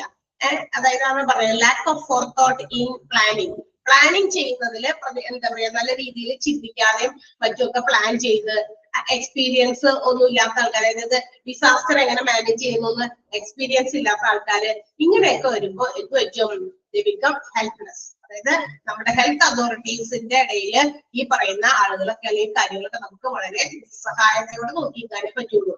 വെറുതെ നമ്മൾ അയ്യോ നമ്മൾ പ്രിപ്പയർഡ് അല്ല, നമ്മുടെ പ്ലാനിങ് ഫ്ലോപ്പ് ആണ്, നമ്മൾ നല്ല രീതിയിൽ ചിന്തിക്കാതെയാണ് പ്ലാനിങ് എടുത്തേക്കണേ, ഒരു ഏതെങ്കിലും ഒരു ഡിസാസ്റ്റർ മാനേജ് ചെയ്യുന്നതിന്റെ എക്സ്പീരിയൻസ് ഇല്ല, അല്ലെങ്കിൽ മറ്റുള്ള എക്സ്പീരിയൻസ് ഉള്ളവരുമായിട്ട് നമ്മൾ പല കാര്യങ്ങളൊന്നും ചോദിച്ചില്ല എന്ന് വന്നു കഴിഞ്ഞാൽ എന്താണ്, പിന്നെ മാത്രമല്ല ചില ആൾക്കാർ നമുക്ക് ഓൾറെഡി ഇത്രയും കാര്യങ്ങളൊക്കെ ഉണ്ട് എന്ന് ഒക്കെ ചിന്തിക്കുകയാണെങ്കിൽ, നമുക്ക് ആവശ്യത്തിന് റിസോഴ്സസ് ഇവിടെ അവൈലബിൾ ആണ് എന്നൊക്കെ ചിന്തിക്കുകയാണെങ്കിലൊക്കെ അത് ഓവർ കോൺഫിഡൻസ് ആണ്, മനസ്സിലായോ? അപ്പൊ അങ്ങനെയൊക്കെ വരുമ്പോ എന്താണ്, അത് ചിലപ്പോ നമ്മള് പിന്നീട് അതൊരു നല്ല രീതിയിലുള്ള മാനേജ്മെന്റ് അല്ലാതെ ആ ഒരു ഡിസാസ്റ്ററിൽ ചിലപ്പോ അധികം ആളുകളുടെ ജീവന് ചിലപ്പോ ഭീഷണിയൊക്കെ നേരിടേണ്ടി വരും, അല്ലെ? അതായത് ജീവൻ ചിലപ്പോ അപകടത്തിലാകാൻ സാധ്യതകൾ കൂടുതലാണ്. അതാണ് പറഞ്ഞേക്കുന്നത്. അപ്പൊ നമ്മളുടെ എന്തോരോ റിസോഴ്സസ് അവൈലബിൾ ആണ്, ഇനി നമുക്ക് കൂടുതൽ ആളുകളെ കൊണ്ടുവന്നാൽ ആ റിസോഴ്സ് നമുക്ക് എവിടെ നിന്നൊക്കെ കിട്ടും, ഇതൊക്കെ നല്ല രീതിയിൽ ചിന്തിക്കാതെ ചില ആൾക്കാർ ഓൾറെഡി ഇവിടെ ഉണ്ടല്ലോ, ഞങ്ങൾ എല്ലാവരും ഇതിന് എന്താ പറയാ ആ ഒരു ഡിസാസ്റ്ററുകളൊക്കെ എന്തൊക്കെ വന്നാലും ഫേസ് ചെയ്യാൻ അഡക്വേറ്റ് ആയിട്ടുള്ള അല്ലെങ്കിൽ അതിനപ്പുറമുള്ള റിസോഴ്സ് നമ്മുടെ കയ്യിലുണ്ട് എന്നൊക്കെ പറഞ്ഞ് ഇങ്ങനെ കുറച്ച് എന്താ പറയാ അധികം ആയിട്ട് ചിന്തിക്കും, മനസ്സിലായി? അങ്ങനെ വരുന്നതൊക്കെ അത്തരം കാര്യങ്ങളൊക്കെ വളരെ ഫ്ലോപ്പ് ആയിട്ടുള്ള ഐഡിയാസ് ആയിരിക്കും. So it will create panic reactions. അങ്ങനെ വരുമ്പോഴാണ് ആകെ പാനിക് ആകുക. അവസാനം ഉദ്ദേശിച്ച പോലെയല്ല, അതിനേക്കാൾ കൂടുതലാണ് ആൾക്കാര്. അപ്പൊ അതിനുള്ള മെഡിക്കൽ സപ്ലൈസ് ഇല്ല, അതിനുള്ള സജ്ജീകരണങ്ങളില്ല. ഓക്കെ, അപ്പൊ ആളുകളൊക്കെ തമ്മിൽ പ്രശ്നമായി, ഞങ്ങളുടെ പേഷ്യൻസിനെ നോക്കുന്നില്ല, കുന്തും തള്ളാവും, വഴക്കാവും, വക്കാണാവും, ചിലപ്പോൾ ആളുകളുടെ ജീവൻ നഷ്ടപ്പെടും. അപ്പൊ അതിനേക്കാൾ വലിയ പ്രശ്നത്തിലേക്ക് കാര്യങ്ങൾ പോകുന്നത് അതാണ്, ഡിസാസ്റ്റർ പ്ലാൻ കൃത്യമായി ചെയ്യാത്തതുകൊണ്ട്. ഓവർ തിങ്കിങ് ആണ്, എന്നുവെച്ചാൽ അധികം ഉണ്ടെന്ന് ചിന്തിച്ചുകൊണ്ടിരിക്കുക. ക്ലിയർ ആണോ? മനസ്സിലായോ ആ പാരഗ്രാഫ്? യെസ്, ഇവിടെ നമുക്ക് അണ്ടർലൈൻ ചെയ്യാനൊന്നുമില്ല. അടുത്തത് നമുക്ക് ക്ലാസിഫിക്കേഷൻ ഓഫ് സ്റ്റോർസ് ആണ്. C at the time of disaster there need a lot of things, അല്ലെ? lot of resources, lot of stores. ഒരുപാട് സാധനങ്ങൾ ആവശ്യമുണ്ട്. നമുക്കറിയാം, ഒരു സാധാ നോർമൽ കേസസിലുള്ള ഹോസ്പിറ്റൽസിൽ ആവശ്യമുള്ളതിനേക്കാൾ കൂടുതൽ സാധനങ്ങളുടെ ആവശ്യകത, നെസസിറ്റി ഒരു ഡിസാസ്റ്ററിന്റെ സമയത്ത് ഉണ്ടായിരിക്കും. സോ ഇതിനെല്ലാം നമുക്ക് ഒരു കൺട്രോളും അല്ലെങ്കിൽ ഒരു ഇത് നമുക്കറിയാം, അവിടെ നിന്ന് ഇവിടെ നിന്നൊക്കെ ആളുകൾ ചോദിക്കും ഇന്നതുണ്ടോ അതുണ്ടോ ഇതുണ്ടോ, ഒരുപാട് ഇപ്പൊ ഡോക്ടേഴ്സ് ആണെങ്കിലും അവർ ഇതൊക്കെ ചിലപ്പോൾ ഡിമാൻഡ് ചെയ്യും. സോ ഇതൊക്കെ കൃത്യമായി ഡിമാൻഡ് ചെയ്യുന്നതൊക്കെ കൃത്യമായി കൊടുക്കാൻ, പ്രൊക്യൂർ ചെയ്യാൻ, അതുപോലെ തന്നെ അതൊക്കെ ഹാൻഡ് ഓവർ ചെയ്യാൻ, ഇതിനെല്ലാം വേണ്ടിയിട്ട് നമുക്ക് അവിടെ ഒരു ഹോസ്പിറ്റലിൽ ഇത്തരം ഡിസാസ്റ്ററിൽ വരുന്ന സാധനങ്ങളെ നമുക്ക് സ്റ്റോറുകൾ, കാര്യങ്ങളെ, സ്റ്റോക്കുകളെയൊക്കെ ഒരു പ്രത്യേക രീതിയിൽ ക്ലാസിഫൈ ചെയ്ത് ഗ്രൂപ്പാക്കി വെച്ചിട്ടുണ്ട്. അത് ഡിസാസ്റ്ററിന് വേണ്ടിയിട്ടാണല്ലോ അങ്ങനെ ഗ്രൂപ്പ് ചെയ്തേക്കണേ. അപ്പൊ ആ ഗ്രൂപ്പുകൾ ഏതൊക്കെയാണെന്നാണ് അടുത്തതെന്ന് പറയുന്നത്. അതായത് classification of stores and materials in different categories. പല കാറ്റഗറിയിലും വരുന്ന സ്റ്റോർസും മെറ്റീരിയൽസും ക്ലാസിഫൈ ചെയ്തിരിക്കുന്നത്. എന്തൊക്കെയാണത്? ഒന്നാമത്തെ മെഡിസിൻസ്, ഡ്രഗ്സ്, ഫാർമസ്യൂട്ടിക്കൽസ്. അതൊരു ഗ്രൂപ്പ്, ഒന്നാമത്തെ ഗ്രൂപ്പ്. മനസ്സിലായോ? അതിനകത്ത് നമുക്ക് കഴിക്കേണ്ടത്, പുരട്ടേണ്ടത്, അല്ലെങ്കിൽ മറ്റു കാര്യങ്ങൾക്കുള്ളതൊക്കെ, അങ്ങനെയുള്ള കാര്യങ്ങൾ, മെഡിസിനും ഡ്രഗും ഫാർമസ്യൂട്ടിക്കൽസ്, അതായത് രോഗത്തെ നേരിട്ട് നമുക്ക് ക്യൂർ ചെയ്യാൻ വേണ്ട സാധനങ്ങൾ. ഓക്കെ, അങ്ങനെ അതൊരു ഗ്രൂപ്പ്. ഓരോന്നിനും ഒരു ഗ്രൂപ്പാണ് കേട്ടോ ഉദ്ദേശിക്കുന്നത്. അടുത്തത് എന്താ? Surgical dressing materials, gauze cotton, overalls, burn dressings. അതായത് ഡ്രസ് ചെയ്യേണ്ട മെറ്റീരിയൽസ്. കാരണം ഡിസാസ്റ്റർ അല്ലേ, ഇഞ്ചുറീസ് ഒക്കെ കൂടുതലുണ്ടായിരിക്കും. അപ്പൊ അതിനെയൊക്കെ ഇങ്ങനെ മുറിവൊക്കെ ഉണ്ടെങ്കിൽ അതിനെയൊക്കെ എന്ത് ചെയ്യണം, നമുക്ക് മരുന്നൊക്കെ വെച്ച് കെട്ടണം. അതിന് വേണ്ടിയിട്ടുള്ള സാധനമാണ്. ഗോസ് കോട്ടൺ എന്ന് പറഞ്ഞാൽ എന്താ? ഈ എന്താ പറയാ, പഞ്ഞിയും കൊണ്ടൊക്കെ നെയ്തെടുത്ത ഒരു മല പോലത്തെ സാധനമൊക്കെ ഇല്ലേ ഇങ്ങനെ വെച്ച് ചുറ്റി കിട്ടുന്നത്, അത്. പിന്നെ പോപ്രോൾസ്, മറ്റേ പ്ലാസ്റ്റർ ഓഫ് പാരീസിന്റെ നമ്മുടെ പ്ലാസ്റ്റർ ഒക്കെ ചെയ്ത് കഴിയുമ്പോൾ അതിന്റെ പുറത്ത് തൂക്കുന്ന ഒരു സാധനമാണ് പ്ലാസ്റ്റർ ഓഫ് പാരീസിന്റെ റോൾസ്. പിന്നെ ബേൺ ഡ്രസ്സിങ്സ്, പൊള്ളലൊക്കെ ഉണ്ടാകുമ്പോൾ ചെയ്യേണ്ട ഡ്രസ്സിങ് മെറ്റീരിയൽസ്, അതൊരു ഗ്രൂപ്പ്. മനസ്സിലായി? അപ്പൊ ഓരോ ഗ്രൂപ്പായിട്ട് വെച്ചേക്കാണ്. ഇത് ഇങ്ങനെ സ്റ്റോർ ചെയ്ത് വെച്ചേക്കാണ്. ഇന്ന ഗ്രൂപ്പ് മെഡിസിൻസും ഡ്രഗ്സും ഫാർമസ്യൂട്ടിക്കൽസും ഒരു ഗ്രൂപ്പിൽ വരും. അടുത്ത ഗ്രൂപ്പില് സർജിക്കൽ ഡ്രസ്സിംഗ് മെറ്റീരിയൽസ് ആണ്. അതിനകത്ത് വരുന്ന പ്രധാനപ്പെട്ട ചില കാര്യങ്ങൾ അവിടെ എടുത്ത് പറയുന്നത് gauze cotton, overalls, burn dressings. Clear ആയോ? മനസ്സിലായോ? അടുത്ത വിഭാഗം സ്ട്രെച്ചേഴ്സ് ആൻഡ് സ്പ്ലിന്റുകളാണ്. സ്ട്രെച്ചർ അറിയാലോ, നമുക്കറിയാം, ഹോസ്പിറ്റലിൽ പേഷ്യൻസിനൊക്കെ ഒരു സ്ഥലത്ത് നിന്ന് മറ്റൊരു സ്ഥലത്തേക്ക് തീരെ നടക്കാനോ ഇരിക്കാനോ പറ്റാത്ത ആൾക്കാരെ കൊണ്ടുപോകുന്ന സാധനമാണ് അല്ലെ സ്ട്രെച്ചേഴ്സ്. അതുപോലെ സ്പ്ലിന്റ് നമ്മൾ കഴിഞ്ഞ ക്ലാസ്സിൽ ഇതിനു മുമ്പ് എവിടെയോ റെഫർ ചെയ്ത് കേട്ടതാണ്. സ്പ്ലിന്റ് എല്ലൊക്കെ പൊട്ടും. അതിന് ബോൺ ഇഞ്ചുറീസ് ഉണ്ടാകുന്ന സമയത്ത് ആ എന്താ പറയാ, ആ ബോൺസിനെയൊക്കെ നേരെയാക്കി എല്ലൊക്കെ കൂട്ടിച്ചേർത്തൊക്കെ ഇതൊക്കെ ആക്കണ്ടേ, പ്ലാസ്റ്റിക് കഴിഞ്ഞ മുമ്പ് ഈ എല്ലൊക്കെ ഒന്ന് നേരെയാക്കണം. അതിനുവേണ്ടി ഉപയോഗിക്കുന്ന ഒരു ഫ്ലെക്സിബിൾ ഒരു ഇൻസ്ട്രുമെന്റ് ആണ്, ഒരു എക്യുപ്മെന്റ് ആണ് സ്പ്ലിന്റ് എന്ന് പറയാം. അതും ആവശ്യത്തിനുണ്ട്. അതിന്റെ ഒരു അത് വേറെ. Next one blanket, bed linen. ഇത് ബെഡ്മ വിരിക്കുന്ന എന്താ പറയാ ബെഡ്ഷീറ്റോ പില്ലോ കവേഴ്സോ ഇതൊക്കെയാണ് ബെഡ് ലിനൻ എന്ന് ഉദ്ദേശിച്ചത്. പിന്നെ ബ്ലാങ്കറ്റ് ഉണ്ടെങ്കിൽ അതൊരു ഗ്രൂപ്പ്. ഇതൊക്കെ കുറെ ഉണ്ടായിരിക്കണം എന്ന് ഇതൊക്കെ ഗ്രൂപ്പാക്കി ഇങ്ങനെ ഓരോ സെറ്റ് ചെയ്ത് വെച്ചേക്കണം. മെഡിക്കൽ ഗ്യാസസ്, മെഡിക്കൽ ഹോസ്പിറ്റൽസിൽ ഉപയോഗിക്കുന്ന മെഡിക്കൽ ഗ്യാസസ് ഉണ്ട്, അതിനാവശ്യമായിട്ടുള്ളത്. അങ്ങനെ ഉണ്ടെങ്കിൽ അത് വേണം. പിന്നെ IV ഫ്ലൂയിഡ്സ്, നമുക്ക് ഇൻട്രാവീനസിലൂടെ വെയിനിൽ കൂടി കടന്നുവിടുന്ന ഫ്ലൂയിഡുകൾ പലതുണ്ടല്ലോ, അതിന് ആവശ്യമുള്ള ഫ്ലൂയിഡുകളും അതും ആവശ്യമാണ്. പിന്നെ എക്സ്റേ പ്ലേറ്റ്സ്, എക്സ്റേ എടുക്കുന്ന പ്ലേറ്റുകൾ അത് വേണം. പെട്ടെന്നൊക്കെ ചിലപ്പോ ചില പേഷ്യൻസിന്റെ എക്സ്റേസ് ഒക്കെ എടുക്കും, അതിന്റെ ഒരു ഗ്രൂപ്പ് വേറെ. പിന്നെ മിസ്സലേനിയസ്, അതൊരു സാധനത്തിന്റെ പേരല്ല, ബാക്കി മറ്റുള്ളവ, മറ്റിനം പല വേറെ എന്തെങ്കിലുമൊക്കെ കാര്യം ഉണ്ടെങ്കിൽ എല്ലാം കൂടി വേറൊരു ഗ്രൂപ്പ്. അപ്പൊ ഇങ്ങനെ ഗ്രൂപ്പായിട്ട് ക്ലാസിഫൈ ചെയ്ത് വെച്ചിരിക്കുകയാണ് ഒരു ഹോസ്പിറ്റലിലെ ഡിസാസ്റ്ററിന്റെ സമയത്ത് നമുക്ക് സൗകര്യത്തിന് എത്രയും പെട്ടെന്ന് അതെല്ലാം ചെന്ന് എടുത്ത് ഉപയോഗിക്കാൻ പറ്റുന്ന രീതിയിൽ സ്റ്റോർസ് ആൻഡ് മെറ്റീരിയൽസിന് ഇങ്ങനെ ക്ലാസിഫൈ ചെയ്ത് വെച്ചിട്ടുണ്ട്. ക്ലിയർ ആയോ? ആ ഗ്രൂപ്പില് ആ classification of stores and materials എന്താണെന്ന് ചോദിച്ചാൽ ചിലപ്പോൾ ഇതിനകത്ത് താഴെയുള്ളതിൽ ഏതൊക്കെയാണോ അതൊക്കെ ഒന്ന് ചോദിക്കാൻ സാധ്യതയുണ്ട്. അതൊന്ന് ടിക്ക് എഴുതി വെച്ചേക്കാം കേട്ടോ.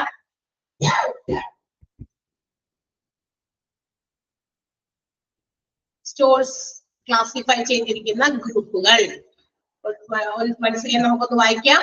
Medicines, drugs and pharmaceuticals, surgical dressing materials such as those cotton, coveralls, burn dressings, stretchers and sprints, blankets, bed linen, medical gases, IV fluids, X-ray plates and miscellaneous. Miscellaneous എന്ന് പറഞ്ഞാൽ മറ്റുള്ളവ അല്ലെ? miscellaneous എന്ന് പറഞ്ഞ വാക്ക് കേട്ടിട്ടുണ്ടോ? മറ്റിനങ്ങൾ എന്നൊക്കെ ചില എന്തെങ്കിലുമൊക്കെ ഫോമുകൾ നമ്മളെ ഫില്ല് ചെയ്യുന്ന സമയത്ത് ഇങ്ങനെ കോളം തേർത്തിട്ട് എന്നിട്ട് മറ്റു വിഭാഗം അല്ലെങ്കിൽ മറ്റിനം എന്നൊക്കെ പറയാൻ വേണ്ടിയിട്ടാണെങ്കിൽ അതിനൊരു കോളം ഉണ്ടാവും ലാസ്റ്റ് അറ്റത്ത്. എന്നുവെച്ചാൽ ഈ പറഞ്ഞ ഹെഡിങ്ങിലൊന്നും ഉൾപ്പെടാത്തതിനെ ചേർക്കാൻ പറ്റുന്നത് അല്ലെ? യെസ്, മിസ്സലേനിയസ് എന്ന് കേട്ടിട്ടുണ്ടാവും. കൊമേഴ്സ് ഗ്രൂപ്പ് ഒക്കെ എടുത്ത് പഠിച്ചവർക്ക് തീർച്ചയായിട്ടും മിസ്സലേനിയസ് അല്ലെങ്കിൽ +2 കൊമേഴ്സ് എടുത്തവർക്കൊക്കെ മനസ്സിലാകും. ആണോ? ഇല്ല, ആരും ഇല്ല അങ്ങനെയുള്ളവര്? കൊമേഴ്സ് പഠിച്ചവര് +2 കൊമേഴ്സ് BCom എടുത്തവരൊന്നും ആരും നമ്മള് ഗ്രൂപ്പിലില്ല? ഇവിടെ ഇരിക്കുന്നവരിലുണ്ടോ എന്നാണ് ചോദ്യം. ഉണ്ടോ? മിസ്സലേനിയസ് എന്ന് പറഞ്ഞ വാക്ക് എന്തായാലും കേട്ടിട്ടുണ്ട് ഇല്ലേ? ഓക്കെ. ഇനി വീണ്ടും എന്താ പറയാ മറ്റ് സപ്ലൈസ്, അതായത് സെക്കൻഡറി സോഴ്സ്. ഒരു സെക്കൻഡറി സോഴ്സിൽ എന്നുവെച്ചാൽ ഫസ്റ്റ് സോഴ്സിൽ നമുക്ക് വേണ്ട കുറെ മെറ്റീരിയൽസിന്റെ സാധനങ്ങളാണ് അവിടെ പറഞ്ഞത് കേട്ടോ. ഇനിയും വേണ്ട ഒരു വേറെയും കുറെ സാധനങ്ങൾ നമുക്ക് ആവശ്യമുണ്ട്, മെഡിക്കൽ സപ്ലൈസ് ഒക്കെ.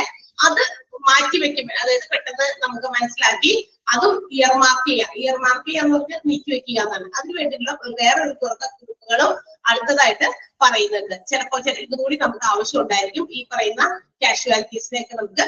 കാരണം കാഷ്വാലിറ്റീസിന്റെ എണ്ണം കൂടുതലായിട്ട് വരികയാണെങ്കിൽ such type of secondary source of supply should be also available. അങ്ങനെയാണെങ്കിൽ ഈ പറയുന്ന സെക്കൻഡറി ഗ്രൂപ്പുകളും നമുക്ക് വേണ്ടി വരും. എന്തൊക്കെയാണ് അതിന് വേണ്ടിയിട്ട് വേണ്ടി വരുന്നത്?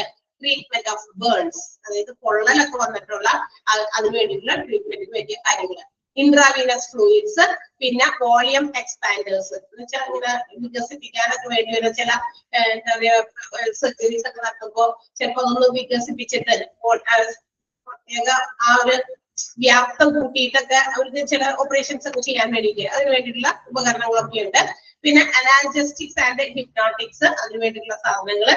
അനാൽജിക്സ് എന്ന് പറഞ്ഞിട്ടുണ്ടെങ്കിൽ നമുക്ക് വേദന ഒക്കെ വരുമ്പോ അതായത് നമുക്കറിയാം ഇഞ്ചുറീസ് കൊണ്ടാകുമ്പോൾ ഒരുപാട് വേദന, പെയിൻഫുൾ ആയിട്ടുള്ള ആ പെയിനിനെ ഒന്ന് റിലീഫ് ചെയ്ത് കൊടുക്കണ്ടേ നമുക്ക്, എന്നിട്ടേ ബാക്കി കാര്യങ്ങൾ ചെയ്യും. വേദനയെ ശമിപ്പിച്ചിട്ടാണ് നമുക്ക് ബാക്കി കാര്യങ്ങൾ. അപ്പൊ അതിന് വേണ്ടിയിട്ടുള്ള മെഡിസിൻസ് ഒക്കെയാണ്.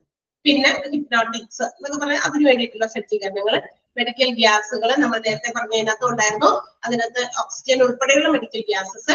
കെമിക്കൽ ഡിസ്ഇൻഫെക്റ്റൻസ്, നമുക്കറിയാം ഡിസാസ്റ്റർ ഉണ്ടാകുമ്പോൾ ഒരുപാട് രോഗികൾ ഒരുമിച്ച് കൊണ്ടുവരുന്ന, so there may be A chance of contamination of diseases, രോഗങ്ങൾ പടരാനൊക്കെ ചാൻസ് കൂടുതലാണ് അല്ലെ?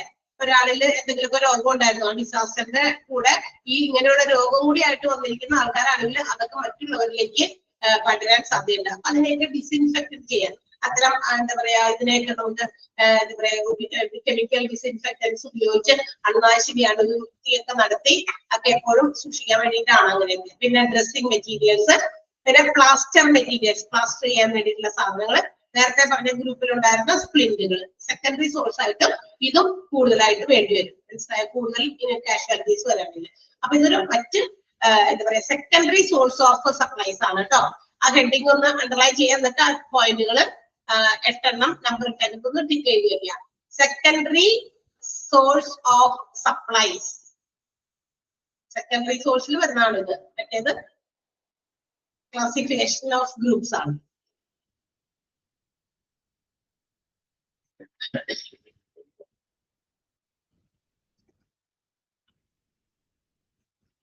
ക്ലിയർ ആയോ? മനസ്സിലായില്ലേ? അടുത്ത പറഞ്ഞോട്ടെ. ഓക്കെ, സി അപ്പോ എന്ത് ചെയ്യണം? ഇത്തരം മെറ്റീരിയൽസ് അല്ലെങ്കിൽ ഇത്തരം സ്റ്റോഴ്സ് അല്ലെങ്കിൽ ഇതുപോലെയുള്ള കാര്യങ്ങളൊക്കെ നമ്മൾ ക്ലാസിഫൈ ചെയ്ത് വെച്ചു. ഇതെവിടെ കൊണ്ടുവയ്ക്കും? ഇതിന് ഒരു പ്രത്യേക ലൊക്കേഷൻ അല്ലെ, അതായത് പേഷ്യന്റിനെ നമ്മൾ എവിടെയാണോ ഹോൾഡ് ചെയ്തിരിക്കുന്നത് അതിന് അടുത്തായിട്ട് ഈ പറയുന്ന എക്യുപ്മെന്റ്സും ഡ്രഗ്സും മറ്റ് സപ്ലൈസും ഒക്കെ എല്ലാം കൊണ്ടുവന്ന് സെറ്റ് ചെയ്ത് വെക്കണം. അല്ലാതെ നമ്മുടെ സാധാരണ ഹോസ്പിറ്റലിന്റെ സ്റ്റോറിനകത്ത് വെക്കുന്ന സ്ഥലത്തല്ല ഇതൊക്കെ വെക്കേണ്ടത്. കാരണം അത് കുറച്ച് ചിലപ്പോ ഒരു പ്രത്യേക ഏരിയയിലായിരിക്കും, അതൊരു ഫിക്സഡ് ഏരിയ ആണ്. ഇപ്പൊ ഹോസ്പിറ്റലിലെ മരുന്നുകളൊക്കെ സാധാരണ വെക്കുന്നത് ഹോസ്പിറ്റൽ ഫാർമസിയിലാണ്, അത് പ്രത്യേക ഏരിയയിലായിരിക്കും. പക്ഷെ ഇവിടെ നമ്മൾ ഡിസാസ്റ്ററിൽ കൊണ്ടുവരുന്ന പേഷ്യൻസിനെ മുഴുവൻ ഹോൾഡ് ചെയ്യുന്നത് റിസപ്ഷൻ ഏരിയയിലാണ് കൂടുതലും, അല്ലേ? കഴിഞ്ഞ ദിവസം ക്ലാസ്സിൽ പറഞ്ഞപ്പോ കേട്ടിരുന്നോ? റിസപ്ഷൻ ഏരിയയിലാണ്. അത് റിസീവ് ചെയ്യുന്നതിന് വേണ്ടി പ്രത്യേകം എൻട്രൻസിന്റെ അടുത്തോ അതിന്റെ തൊട്ടടുത്തൊക്കെ ആയിട്ടായിരിക്കും. അപ്പൊ ഫാർമസിയിൽ പോയിട്ട് ഈ മെഡിസിൻസ് ഒക്കെ കളക്ട് ചെയ്യാൻ കുറച്ച് ചിലപ്പോൾ ദൂരം ഉണ്ടായിരിക്കും. അതിനൊന്നും ചിലപ്പോൾ നമുക്ക് സാവകാശമോ ടൈമൊന്നും ഉണ്ടാവില്ല. അതിന് വേണ്ടിയിട്ട് ഈ പറയുന്ന ഡിസാസ്റ്ററിൽ വേണ്ടി വരുന്ന പേഷ്യൻസിന് ഉപയോഗിക്കാനുള്ള സ്റ്റോഴ്സും സപ്ലൈ ഒക്കെ should be located next to the reception area. Reception ഏരിയയുടെ അടുത്തൊക്കെ ആയിട്ടുള്ള അല്ലെങ്കിൽ പേഷ്യന്റ് ഹോൾഡിംഗ് ഏരിയയുടെ അടുത്തൊക്കെ ആയിട്ട് ഈ പറയുന്ന എക്യുപ്മെന്റ്സും സപ്ലൈസും ഒക്കെ അവൈലബിൾ ആയിരിക്കണം. അത് മെയിൻ ഹോസ്പിറ്റൽ സ്റ്റോറിനോട് ആയിരിക്കരുത്, അതിന് അഡീഷണൽ ആയിട്ടാണ്. അതിന് അഡീഷണൽ എന്ന് പറഞ്ഞാൽ എന്താ? അത് കൂടാതെ മറ്റൊരു സ്റ്റോർ ആയിട്ട് നമ്മൾ ഓപ്പൺ ചെയ്യണം. ഇനി ഈ സ്റ്റോർസ് അല്ലെങ്കിൽ അങ്ങനെയുള്ള കാര്യങ്ങൾ സ്റ്റോക്ക് ചെയ്യുന്ന സ്ഥലത്ത് ആരുണ്ടാവണം? ഒരു സ്റ്റോർസ് പേഴ്സണൽ, ഇത് ഹാൻഡിൽ ചെയ്യുന്ന ഒരു ജോലിക്കാരൻ. കാരണം ആ സ്റ്റോക്ക് ഒക്കെ അവിടെ കൊണ്ടുവച്ചിട്ട് അത് വലിച്ചു വാരിയിട്ടിട്ട് വേറെ ആരും വരുന്നവരും പോകുന്നവരൊക്കെ കയറി എടുത്തുകൊണ്ട് പോകാനല്ല. അത് സ്റ്റോർ കീപ്പർ അതിന് വേണ്ടിയിട്ട് ഒരു പേഴ്സണൽ ജോലിക്കാരൻ അവിടെ ഉണ്ടായിരിക്കണം. To activate and operate this unit, ഈ ഒരു സ്റ്റോഴ്സ് ഒക്കെ കൊണ്ടുവന്ന് വെച്ചിരിക്കുന്ന വലിയ യൂണിറ്റിനെ കൺട്രോൾ ചെയ്യാനും അതിന്റെ കാര്യങ്ങളൊക്കെ ആക്ടിവേറ്റ് ചെയ്യാനും ഓപ്പറേറ്റ് ചെയ്യാനൊക്കെ ഒരു സ്റ്റോഴ്സ് പേഴ്സണൽ ഷുഡ് ബി, ആ ഒരു ജോലി അസൈൻ ചെയ്തിട്ടുള്ള സ്റ്റോഴ്സ് പേഴ്സണൽ ഉണ്ടായിരിക്കണം. മനസ്സിലായോ? മനസ്സിലായില്ലേ? See, then if such supplies are required in emergency, അപ്പൊ ഇങ്ങനെയുള്ള ഈ സപ്ലൈസ് ഒക്കെ ഈ സ്റ്റോഴ്സ് മെറ്റീരിയൽസ് ഒക്കെ പെട്ടെന്ന് എമർജൻസി ആയിട്ട് വേണമെങ്കിൽ എന്ത് ചെയ്യണം?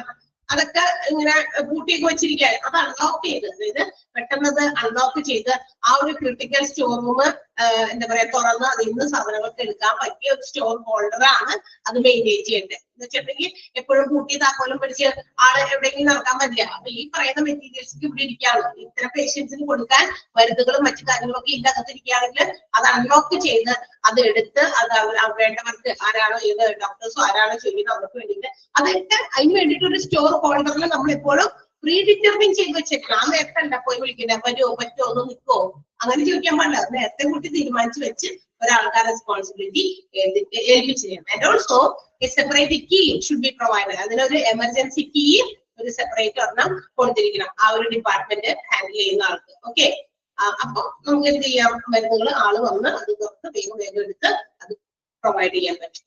ക്ലിയർ ആണോ? മനസ്സിലായോ? അതിന് ഈ ഒരു സെന്റൻസ് ഒന്ന് അണ്ടർലൈൻ ചെയ്തേക്കാം കേട്ടോ. In the event of sudden requirements or in emergencies a predetermined procedure should be established for unlocking and issuing critical store room items in the absence of store holder. Okay, store holder ചിലപ്പോൾ അവിടെ കൂട്ടിയിട്ടിട്ട് പോകാനെങ്കിലും നമുക്കൊരു separate എന്താ പറയാ എന്തായാലും ഒരു നേരത്തെ തീരുമാനിച്ചു വെച്ചിരിക്കുന്ന എന്തെങ്കിലും അൺലോക്കിംഗ് പ്രൊസീജിയർ എന്തെങ്കിലും നേരത്തെ തീരുമാനിച്ചു വെക്കുക. ഇങ്ങനെയാണ് ഇത് ഓപ്പൺ ചെയ്തത്, ഇങ്ങനെയാണ് ഇന്ന ആളാണ് അത് ഹാൻഡിൽ ചെയ്യട്ടെ, നേരത്തെ എന്തെങ്കിലും അതൊക്കെ അറിഞ്ഞു വെക്കുക. അത് സെലക്ട് ചെയ്യാം. ഓക്കെ, ഇനിയും ഹോസ്പിറ്റൽസിൽ ഡിസാസ്റ്ററിൽ കൊണ്ടുവരുന്ന വിക്ടിംസിന് പ്രൊവൈഡ് ചെയ്യാൻ വേണ്ടി വരുന്ന മറ്റൊരു ഏറ്റവും ഇമ്പോർട്ടന്റ് ആയിട്ടുള്ള കാര്യമാണ് ബ്ലഡ്, അല്ലെ?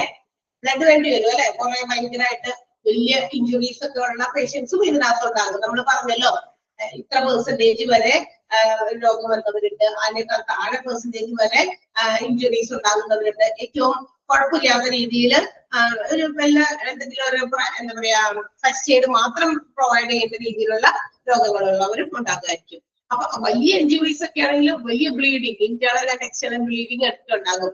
ആ ബ്ലീഡിങ്ങിൽ ബ്ലഡ് ഇങ്ങനെ പോയിക്കൊണ്ടിരിക്കും. സോ എന്ത് ചെയ്യണം? അവർക്ക് ബ്ലഡ് പ്രൊവൈഡ് ചെയ്യേണ്ടി വരും. അപ്പൊ അതിന് വേണ്ടിയിട്ട് എന്തുണ്ടാവണം? ഹോസ്പിറ്റലിൽ സാധാരണ ഒരു ബ്ലഡ് ബാങ്ക് ഉണ്ടായിരിക്കും. പക്ഷേ at this time of disaster a large number of എന്താ പറയാ donors will come to the hospital to provide blood.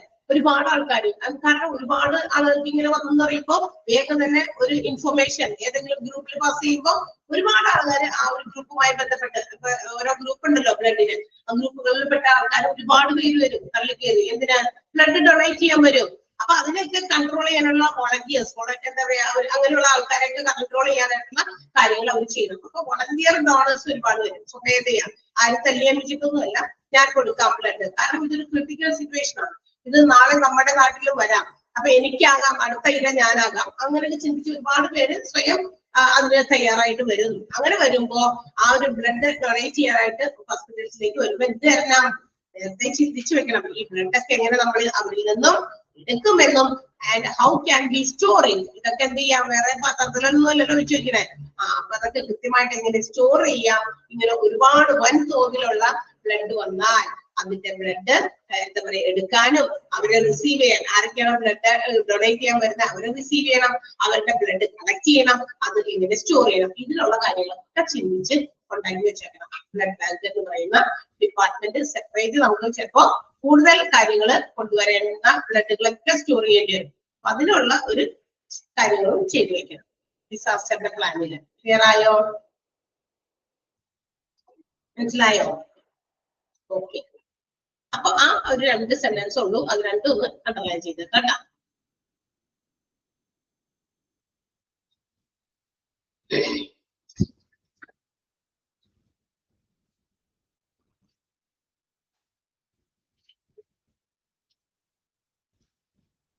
Okay, അടുത്തൊരു ഭാഗം കൂടി നമുക്ക് പറയാം. എന്നിട്ട്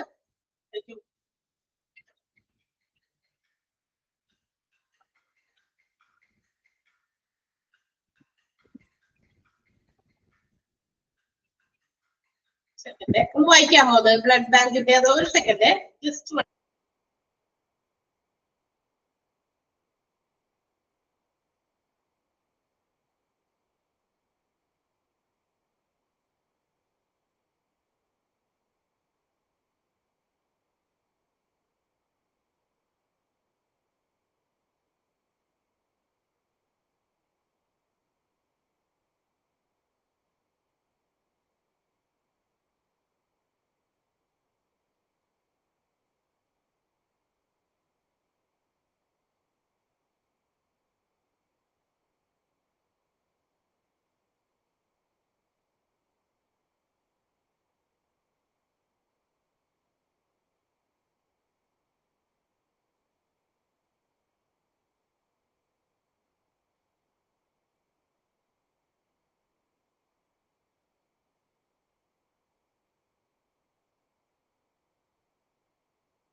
ഓക്കെ, നെക്സ്റ്റ് വൺ. അടുത്തത് നമുക്ക് എന്താ പഠിക്കാനുള്ള ഫിസിക്കൽ പ്ലാന്റ് ആണ്. ഫിസിക്കൽ പ്ലാന്റ് എന്ന് പറഞ്ഞാൽ എന്താ? C, during the disaster there should be some physical plant. എന്ന് വെച്ചാൽ ഭൗതികമായ ചില മെഷീനറീസ് ആകാം, ചില പ്ലാന്റുകൾ എന്ന് വെച്ചാൽ എന്തെങ്കിലും എന്താ പറയാ, ഇപ്പൊ ഉദാഹരണം നമ്മളിപ്പോ വായിക്കുമ്പോൾ നമുക്ക് മനസ്സിലാവും. അതായത് നമ്മൾ നേരത്തെ പറഞ്ഞതുപോലെ കമ്മ്യൂണിക്കേഷൻ സിസ്റ്റം ഉണ്ടാകണോ എന്ന് പറഞ്ഞു, അല്ലെങ്കിൽ മറ്റു കാര്യങ്ങൾ ഉണ്ടാകുന്ന ചില ഫിസിക്കൽ പ്ലാന്റുകൾ, ചില മെഷീനറീസ്. പ്ലാന്റ് എന്ന് പറഞ്ഞാൽ അറിയാലോ, നമ്മളെ ചെടിയല്ല, അല്ലാണ്ട് ഇപ്പൊ ചില ഫാക്ടറീസിലും ചില ബിസിനസ് ഓർഗനൈസേഷനിലും വലിയ വലിയ പ്ലാന്റുകൾ ഉണ്ടാവില്ലേ, അത്തരം ചില ഫിസിക്കൽ പ്ലാന്റുകളും വളരെ നെസസറി ആയിട്ട് ആവശ്യമുണ്ട് നമ്മുടെ ഹോസ്പിറ്റൽസിൽ. അപ്പൊ നമുക്ക് നോക്കാം എന്തൊക്കെയാണത്. ഹോസ്പിറ്റലിൽ അഡീഷണൽ നമുക്കറിയാം, നമുക്ക് സാധാരണ എല്ലാ ഹോസ്പിറ്റലിലും ഇലക്ട്രിഫൈഡ് ആണ്, ഇലക്ട്രിസിറ്റി ഉണ്ട്. പക്ഷെ when there is a power failure, ഇനി എന്തെങ്കിലും രീതിയിൽ ആ കറണ്ട് പോയി, കറണ്ടിൽ പ്രവർത്തിക്കുന്ന ഒരുപാട് ഇൻസ്ട്രുമെന്റ്സ് ഹോസ്പിറ്റൽസിലുണ്ട് അല്ലെ. എക്സ്റേ യൂണിറ്റിലുണ്ട്, കറണ്ട് വേണ്ടേ? ഉണ്ടോ? ഉണ്ടോ? പിന്നെ നമ്മളുടെ കാർഡിയോളജി വിഭാഗത്തിലുണ്ട്. എല്ലാ ഡിപ്പാർട്ട്മെന്റുകളിലും മിക്കവാറും കറണ്ട് ഉപയോഗിച്ച് പ്രവർത്തിക്കുന്ന, പവർ ഉപയോഗിച്ച് പ്രവർത്തിക്കുന്ന ഒരുപാട് electrical appliances is there. So if there is any power failure, there should be an alternate machine അല്ലെങ്കിൽ ഒരു ടെക്നോളജി. അതായത് അങ്ങനെ വരുമ്പോൾ നമുക്ക് ഉപയോഗിക്കാൻ പറ്റുന്ന ഒരു ഓൾട്ടർനേറ്റ് ആയിട്ടുള്ള മറ്റൊരു രീതിയിൽ എന്താണ് നമുക്ക് അതിന് വേണ്ടിയിട്ട് ഉപയോഗിക്കാൻ പറ്റുക, സഫീഷ്യന്റ് ആയിട്ടുള്ള ചില ഫ്യൂവൽസ് ഉപയോഗിക്കാം. അതിന് വേണ്ടിയിട്ടുള്ള ചില ഇന്ധനങ്ങൾ എന്താണോ വേണ്ടത് അതൊക്കെ എന്തായാലും കറക്റ്റ് ആയിട്ട് ഉണ്ടായിരിക്കണം. ഈ പറയുന്ന ഡിസാസ്റ്ററിന്റെ സമയത്ത് നമുക്ക് അപ്പൊ ഓടിപ്പോയി അതൊന്നും ഉണ്ടാക്കാൻ പറ്റില്ല. കാരണം ഡിസാസ്റ്ററിൽ ഒരുപാട് പേഷ്യൻസിന് ഒരുമിച്ച് കൊണ്ടുവരാണല്ലോ. അപ്പൊ എല്ലാവരും കൂടി ഇങ്ങനെ ഒരുമിച്ച് വരുമ്പോ ഈ എന്താ പറയാ, ഈ തിക്കും തിരക്കും അതിനോടൊപ്പം തന്നെ പവർ ഫെയിലിയർ എല്ലാം കൂടി വന്നു കഴിഞ്ഞാൽ പ്രശ്നമാണ് അല്ലെ. അപ്പൊ അതിന് സഫീഷ്യന്റ് ആയിട്ടുള്ള ഉപകരണങ്ങൾ ഉണ്ടായിരിക്കണം. എന്തെങ്കിലും സഫീഷ്യന്റ് ഫ്യൂവൽസ് വേണമെങ്കിൽ ഉണ്ടെങ്കിൽ അത് വേണം. പിന്നെ ജനറേറ്ററോ അങ്ങനെയൊക്കെ ഉണ്ടെങ്കിൽ ഇതൊക്കെ പ്രൊവൈഡ് ചെയ്യണം. അങ്ങനെയുള്ള ചില ഫിസിക്കൽ പ്ലാന്റുകൾ. ക്ലിയർ ആണോ? മനസ്സിലായോ? ഇപ്പൊ പവർ കട്ടോ അല്ലെങ്കിൽ പവർ ഫെയിലിയറോ ഉണ്ടായി കഴിഞ്ഞു കഴിഞ്ഞാൽ ഓൾട്ടർനേറ്റ് ആയിട്ട് നമുക്ക് ഉപയോഗിക്കാനുള്ള സജ്ജീകരണം നമ്മുടെ വീടുകളിലൊക്കെ ഇല്ലേ. കറണ്ട് പോയി കഴിഞ്ഞാൽ നമ്മളുടെ ഇൻവെർട്ടർ ഓട്ടോമാറ്റിക്കലി നമുക്ക് പ്രകാശം തരും അല്ലെ, അത് ഓൺ ആകും, അത് നമുക്ക് ലൈറ്റ് മറ്റു കാര്യങ്ങളൊക്കെ ഇടാൻ പറ്റും. ഓക്കെ, അതുപോലെ ഹോസ്പിറ്റലാകുമ്പോൾ ഈ ഡിസാസ്റ്ററിലാണ് ഒരുപാട് ആളുകളാണ് വരുന്നത്. അപ്പൊ അവരെയൊക്കെ ട്രീറ്റ് ചെയ്യാനൊക്കെ വെട്ടോ വെളിച്ചൊക്കെ വേണ്ടി വരും. അപ്പൊ അതിന് സഫീഷ്യന്റ് ആയിട്ടുള്ള മറ്റൊരു ഓൾട്ടർനേറ്റീവ് ജനറേറ്റർ പോലെയുള്ള ഫിസിക്കൽ പ്ലാന്റ്. പിന്നെ അതന്നെ, പിന്നെന്താ, വാട്ടർ കൺസർവേഷൻ. ഇനി വെള്ളമാണ്. വെള്ളത്തിനും നമുക്ക് പ്രധാനപ്പെട്ട രീതിയിൽ മറ്റൊരു കാര്യമാണ് വെള്ളം. പല പർപ്പസിനും നമുക്ക് പേഷ്യൻസിന് വേണ്ടി ഉപയോഗിക്കണം, എന്താ പറയാ, ഡ്രിങ്കിങ്ങിന് ഉപയോഗിക്കണം, മറ്റു പർപ്പസിനൊക്കെ. സോ വാട്ടർ കൺസർവേഷൻ ഏറ്റവും ഇമ്പോർട്ടന്റ് ആയിട്ടുള്ള കാര്യമാണ്. Sufficient quantity of water should be there. ആവശ്യത്തിന് വെള്ളവും വേണം. അപ്പൊ അതിനോ ആ കൊണ്ടുവരുന്നത് വെച്ചിരിക്കുന്ന വെള്ളം അത് കണ്ടാമിനേറ്റഡ്, അതായത് ചിലപ്പോൾ രോഗങ്ങളൊക്കെ പകർത്താൻ കാരണമാകാം. വെള്ളമൊക്കെ എന്താ പറയാ, മര്യാദയ്ക്ക് ശരിയായ രീതിയിൽ അതിനെ യൂസ് ചെയ്തില്ല എങ്കിൽ വെള്ളമൊക്കെ അവിടെ ഇവിടെയൊക്കെ കെട്ടിക്കിടന്ന് രോഗം വരുത്താൻ സാധ്യതയുണ്ട്. സോ വാട്ടർ ക്ലോറിനൈസേഷനിലൂടെ വാട്ടർ ശുദ്ധീകരിച്ചിട്ട് പല കാര്യങ്ങൾക്കും പർപ്പസിന് നമ്മൾ ഉപയോഗിക്കുന്നുണ്ട്. അതിന് വേണ്ടിയിട്ടുള്ള ഫെസിലിറ്റീസ് അതും ഉണ്ടായിരിക്കും. ക്ലോറിനൈസേഷൻ ചെയ്യാനും കണ്ടാമിനേഷൻസ് അല്ലെങ്കിൽ മറ്റ് ഡാമേജുകളൊക്കെ തടയാനുള്ള കാര്യങ്ങൾക്ക് വേണ്ടിയിട്ടുള്ള പ്ലാനുകൾ അതും ഹോസ്പിറ്റൽസിൽ ഉണ്ടായിരിക്കും. ക്ലിയർ ആണോ? മനസ്സിലായോ? ഓക്കെ. ഇനി മറ്റെന്താണ്, ഇനിയും മെക്കാനിക്കൽ ആയിട്ടുള്ള പല ഉപകരണങ്ങളും നമ്മുടെ ഹോസ്പിറ്റൽസിൽ ഉപയോഗിക്കുന്നുണ്ട്. ഇപ്പൊ വാഷിംഗ് മെഷീൻസ്, ലോണ്ടറി ഡിപ്പാർട്ട്മെന്റിൽ ഉപയോഗിക്കുന്നുണ്ട്. അപ്പൊ ലോണ്ടറി സർവീസ് ചിലപ്പോ നമുക്ക് അഡീഷണൽ ആയിട്ട് വേണ്ടി വരും. ബിക്കോസ് കൂടുതൽ ആളുകളെ കൊണ്ടുവന്നുണ്ടല്ലോ. അപ്പൊ അവർക്ക് ഉപയോഗിക്കുന്ന ഹോസ്പിറ്റൽസിലെ ലിനൻസ് ഒക്കെ വേറെ പേഷ്യൻസിനും ഒക്കെ ഉപയോഗിക്കുന്നവരും അതൊക്കെ ചിലപ്പോൾ വാഷ് ചെയ്യേണ്ടി വരും. അപ്പൊ additional supply of building maintenance. അപ്പൊ അതിന് വേണ്ടിയിട്ട് നമുക്ക് സെപ്പറേറ്റ് ബിൽഡിംഗ്, ആ ബിൽഡിങ്ങിലേക്ക് വേണ്ട മെറ്റീരിയൽസ് അതൊക്കെ കൃത്യമായിട്ട് ഇൻസ്പെക്ട് ചെയ്ത് അതിനെ സംരക്ഷിക്കാനുള്ള പേഴ്സണൽസ്, ജോലിക്കാരും ഒക്കെ ഹോസ്പിറ്റലിന്റെ ഇത് ഉണ്ടായിരിക്കും. അതിനുള്ള ആക്ടിവിറ്റീസ് എക്സ്പാൻഡ് ചെയ്യാനൊക്കെ ഹോസ്പിറ്റലിൽ അതിന് മുൻകൈയുണ്ട്. അതും ഇതിനകത്ത് വരുന്നത്. ലോണ്ടറിക്ക് സെപ്പറേറ്റ് ആയിട്ടുള്ള അഡീഷണൽ സപ്ലൈ ഓഫ് മെറ്റീരിയൽസ് ഉണ്ടായിരുന്നു. ക്ലിയർ ആയോ? മനസ്സിലായോ? ഇനി ഫയർ ബ്രേക്ക് ഔട്ട് ഉണ്ടാക്കുകയാണെങ്കിൽ ഒരുമിച്ച് പറയാം, അണ്ടർലൈൻ ചെയ്യാൻ. ഫയർ ബ്രേക്ക് ഔട്ട് ഉണ്ടാക്കുകയാണെങ്കിൽ ഫയർ എക്സ്റ്റിങ്ക്വിഷ് ചെയ്യണം. തീപിടുത്തം ഉണ്ടായെന്ന് വിചാരിക്കുക, തീ അണയ്ക്കണം അല്ലെ. അപ്പൊ തീ അണയ്ക്കാനുള്ള മാർഗങ്ങൾ ഉണ്ടായിരിക്കണം. റെഗുലർ ആയിട്ട് ചെക്ക് ചെയ്യണം.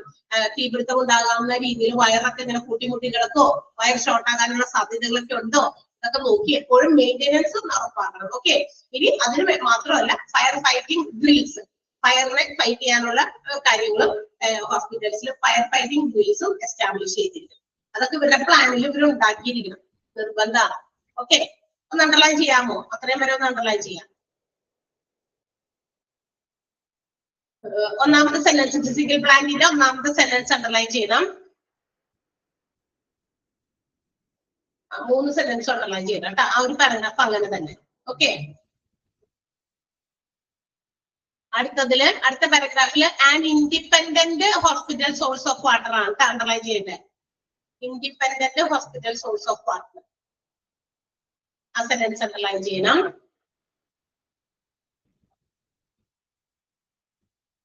പിന്നത്തത് ഫയർ ബ്രേക്ക് ഔട്ടിന്റെ ആ ഒരു പാരഗ്രാഫാണ്. In the event of break out of fire, അത് ഫുള്ളും അണ്ടർലൈൻ ചെയ്യണം കേട്ടാ. റെഗുലർ ചെക്കപ്പ് നടത്തണമെന്നും അതുപോലെ തന്നെ ഫയർ ഫൈറ്റിംഗ് ഡ്രിൽസ്,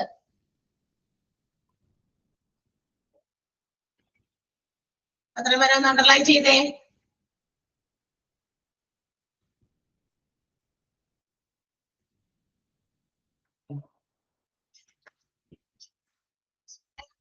കുറച്ചുകൂടി ഉള്ളൂ, നമുക്ക് ഒറ്റ ക്ലാസ് കൊണ്ട് നമുക്കിനി അടുത്ത ഭാഗത്ത് തീർക്കാവുന്നതുള്ളൂ. ഓക്കെ,